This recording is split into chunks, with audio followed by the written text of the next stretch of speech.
টানা কয়েকদিন ধরে চলা সীমান্ত উত্তেজনা ও পাল্টাপাল্টি হামলার পর সম্প্রতি যুদ্ধবিরতিতে পৌঁছেছে ভারত ও পাকিস্তান। দুই দেশের মধ্যে সামরিক স্তরে নিয়মিত যোগাযোগ এবং যুদ্ধবিরতির মেয়াদ বাড়ানোর মাধ্যমে আপাতত উত্তেজনা কিছুটা কমেছে। তবে নতুন করে উত্তাপ ছড়িয়েছে সিন্ধু নদের পানি চুক্তি ঘিরে। ভারতের একতরফা সিদ্ধান্তে চুক্তি স্থগিত করার পর বিষয়টি এখন আন্তর্জাতিক অঙ্গনে আলোচনার কেন্দ্রবিন্দুতে।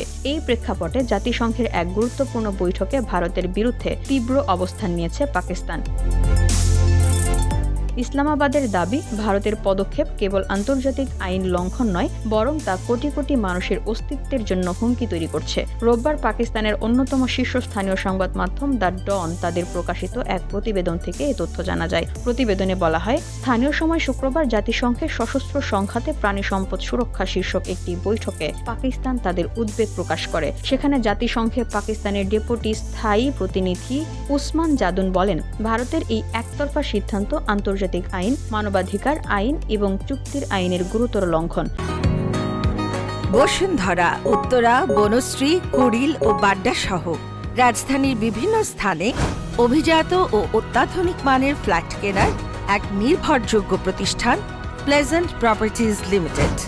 তাই আপনার স্বপ্নের আবাসনের জন্য আজই যোগাযোগ করুন।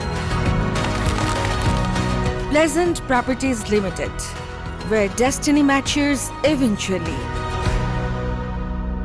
তিনি আরও বলেন, আমরা ভারতের এই বেআইনি পদক্ষেপের তীব্র নিন্দা করছি। ভারত যেন অবিলম্বে সিন্ধু পানি চুক্তি মেনে চলে এবং নদীর স্বাভাবিক প্রবাহে বাধা সৃষ্টি করে এমন কোনো পদক্ষেপ না নেয় সে বিষয়ে জোর দাবি জানাচ্ছি। পাকিস্তান কখনোই এমন আচরণ মেনে নেবে না। পাকিস্তান প্রতিনিধি ভারতের কিছু রাজনৈতিক নেতার দেওয়া মন্তব্য নিয়ে উদ্বেগ প্রকাশ করেন। তিনি বলেন, পাকিস্তানিদের না খাইয়ে মারার মতো বক্তব্য কেবল বিকৃত মানসিকতার পরিচয়কারী নয়, বরং তা বৈশ্বিক মানবাধিকারের চেতনাকেও অপমান করে। জাতিসংঘের প্ল্যাটফর্ম থেকে পাকিস্তান আন্তর্জাতিক সম্প্রদায়কে একত্রিত হওয়ার আহ্বান জানায়, যাতে ভবিষ্যতে কোনো দেশ পানিকে কূটনৈতিক চাপ প্রয়োগের হাতিয়ার হিসেবে ব্যবহার করতে না পারে। উসমান জাদুন বলেন, পানি অস্ত্র নয়, জীবন, আর এটিকে চাপের মাধ্যম হিসেবে ব্যবহার করা মানবিক ও নৈতিকভাবে সম্পূর্ণ অগ্রহণযোগ্য। তিনি নিরাপত্তা পরিষদকে বিষয়টি গুরুত্ব সহকারে বিবেচনার আহ্বান জানান। তার ভাষায়, জাতিসংঘের নিরাপত্তা পরিষদের উচিত এমন পরিস্থিতির উপর নজর রাখা যেখানে আন্তর্জাতিক আইন লঙ্ঘনের মাধ্যমে শান্তি ও নিরাপত্তা